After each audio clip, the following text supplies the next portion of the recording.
তো অবশ্যই একটু আলাদাভাবেই মূল্যায়ন করে, আর আগে আর 5 জন সাধারণ যারা তাদের মতোই ছিলাম। আমার হাজব্যান্ডের পরামর্শেই আমি এটা স্টার্ট করি। আমাদের পরিবারে বিশেষ কিছু আমি হতে পারি নাই, শুরুতে হয়তো কিছুটা ছিলাম, কিন্তু শ্বশুরবাড়িতে আমি খুবই মানে বিশেষ একজন পার্সন হিসেবে সবাই ইয়ে করে।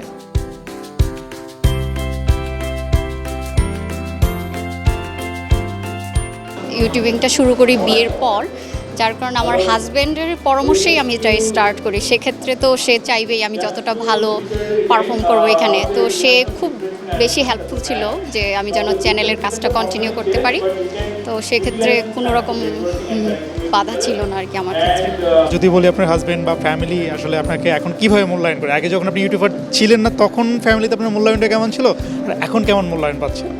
এখন তো অবশ্যই একটু আলাদাভাবেই মূল্যায়ন করে, আর আগে আর 5 জন সাধারণ যারা তাদের মতোই ছিলাম।